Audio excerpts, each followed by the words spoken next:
Good evening, members. Welcome to the second day of Aerocon 2020. We have a few announcements. You can visit our sponsors booth in the exhibitor hall. There are videos available there, PDF and other documents. There are 5 stalls. You can also go to the social lounge and you should be able to chat with other 574 attendees. And thank you for joining early. We will start the program at 5 o'clock. You can use the next 20 minutes to visit the sponsors booth and network with other attendees. In fact, interestingly, we have attendees from aerospace, manufacturing companies, services companies, academia, government representatives. So it's very interesting.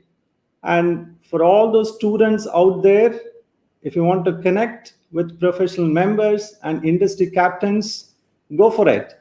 You can go to the social lounge, click the chat, and there'll be a window. You will have the name of the attendee and the organization name. The affiliation will not be there. So you have to go click, and in case if that gentleman is willing to talk to you, he will chat with you.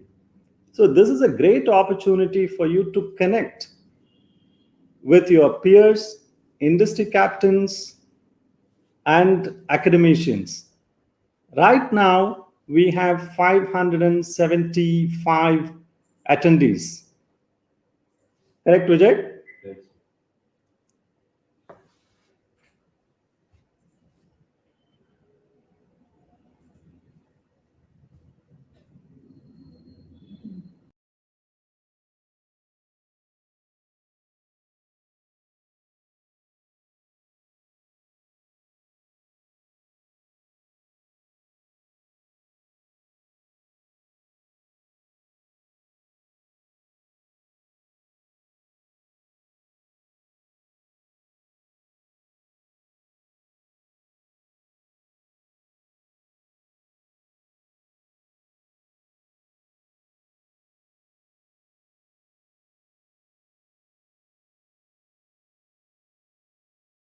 Fascinated with flight, and I've been involved in almost all aspects of aviation.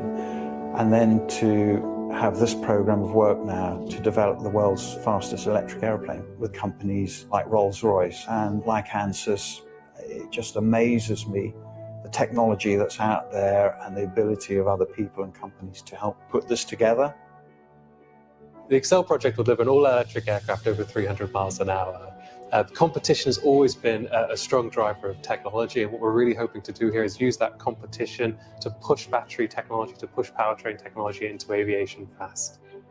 What we've learned in this process is with this type of energy profile, we're discharging the entire pack in a very short amount of time to achieve the record. So that puts a large cooling requirement on the battery system. And in this case, we're actually using the case as a structural member.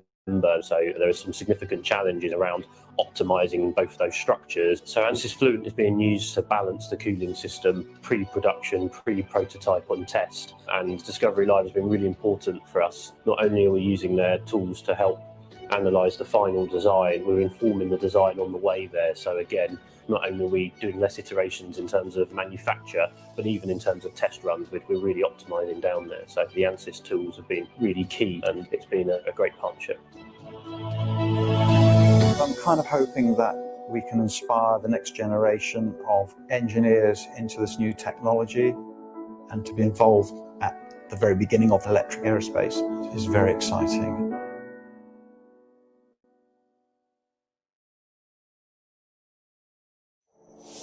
A harbinger of technology, the aerospace industry has incubated, nurtured and matured advanced technologies, right from composites to drones.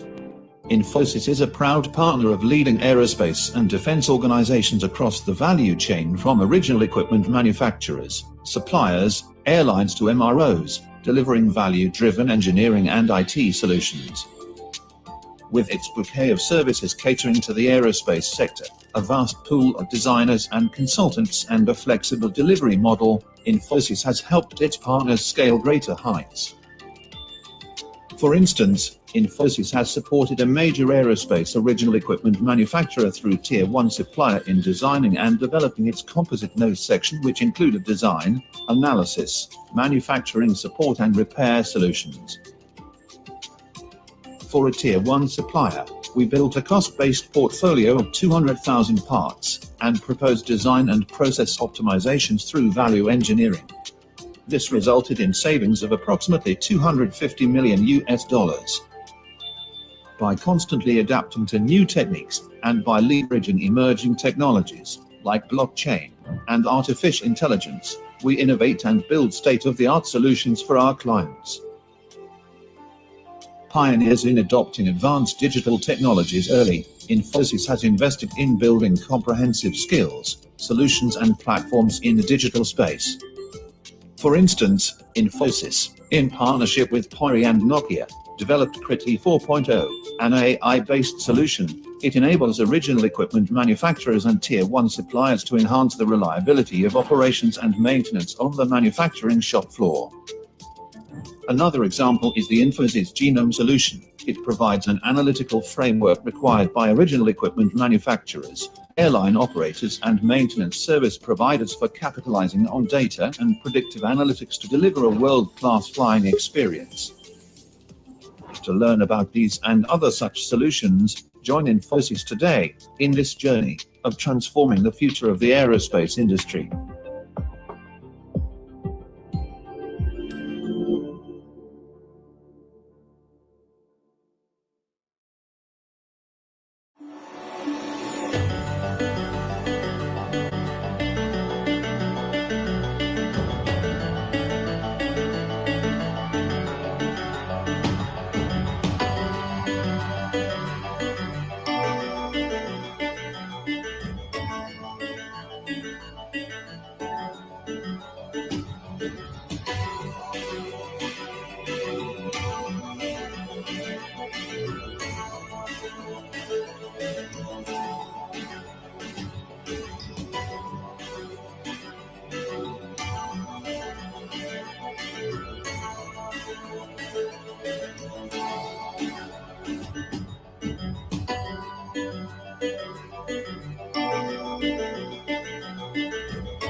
Hindustan Institute of Technology and Science. Take your first step toward a future in excellence.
over a century, pioneers of aerospace and defense have dared to redefine the extent of what's possible. But the challenges are increasing dramatically. As populations expand, more people are flying, and the need for quieter, greener and cleaner hybrid, electric, and hydrogen-powered aircraft is imminent. Disruptive players, technologies, and new methods of urban air mobility are forcing innovation at unprecedented speed, exploring uncharted horizons, commercializing space, restaging the moon to explore Mars, and allowing humans to live on other planets. It is time to reinvent the sky, empowering innovators by simulating real-world conditions in a virtual world.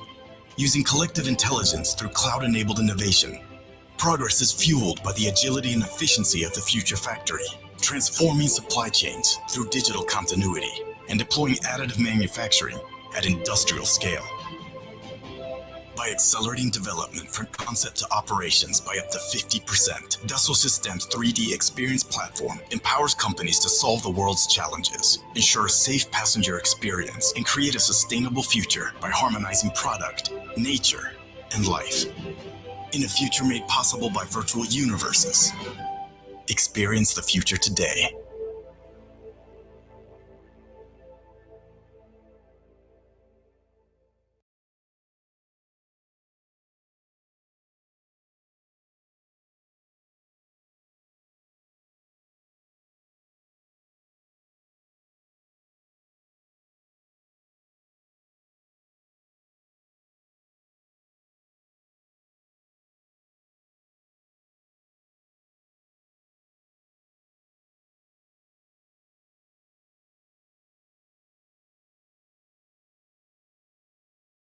Flight, and I've been involved in almost all aspects of aviation. And then to have this program of work now to develop the world's fastest electric airplane with companies like Rolls-Royce and like Ansys, it just amazes me the technology that's out there and the ability of other people and companies to help put this together. The Excel project will deliver an all-electric aircraft over 300 miles an hour. Competition has always been a strong driver of technology, and what we're really hoping to do here is use that competition to push battery technology, to push powertrain technology into aviation fast. What we've learned in this process is with this type of energy profile, we're discharging the entire pack in a very short amount of time to achieve the record. So that puts a large cooling requirement on the battery system. And in this case, we're actually using the case as a structural member. So there are some significant challenges around optimizing both those structures. So Ansys Fluent is being used to balance the cooling system pre-production, pre-prototype on test. And Discovery Live has been really important for us. Not only are we using their tools to help analyze the final design, we're informing the design on the way there. So again, not only are we doing less iterations in terms of manufacture, but even in terms of test runs, we're really optimizing down there. So the Ansys tools have been really key, and it's been a great partnership. I'm kind of hoping that we can inspire the next generation of engineers into this new technology, and to be involved at the very beginning of electric aerospace is very exciting.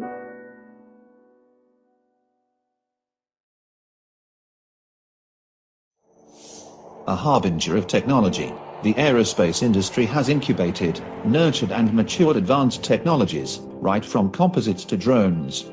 Infosys is a proud partner of leading aerospace and defense organizations across the value chain, from original equipment manufacturers, suppliers, airlines to MROs, delivering value-driven engineering and IT solutions. With its bouquet of services catering to the aerospace sector, a vast pool of designers and consultants, and a flexible delivery model, Infosys has helped its partners scale greater heights. For instance, Infosys has supported a major aerospace original equipment manufacturer through Tier 1 supplier in designing and developing its composite nose section, which included design, analysis, manufacturing support and repair solutions. For a Tier 1 supplier, we built a cost-based portfolio of 200,000 parts, and proposed design and process optimizations through value engineering. This resulted in savings of approximately $250 million. By constantly adapting to new techniques, and by leveraging emerging technologies, like blockchain and artificial intelligence, we innovate and build state-of-the-art solutions for our clients. Pioneers in adopting advanced digital technologies early, Infosys has invested in building comprehensive skills, solutions and platforms in the digital space.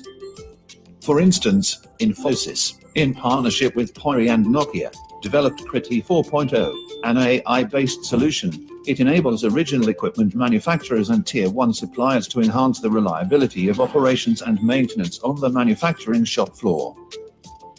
Another example is the Infosys Genome solution. It provides an analytical framework required by original equipment manufacturers, airline operators and maintenance service providers for capitalizing on data and predictive analytics to deliver a world-class flying experience.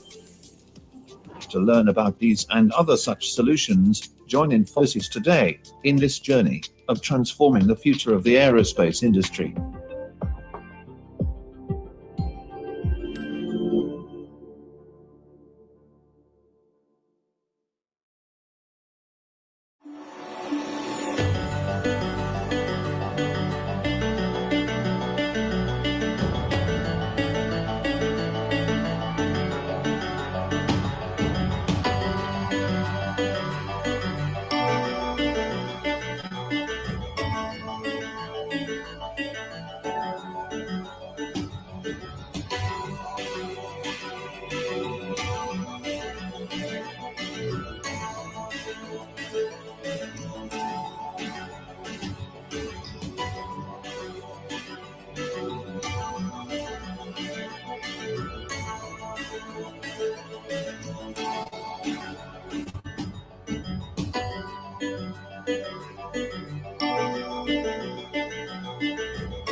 Hindustan Institute of Technology and Science. Take your first step toward a future in excellence.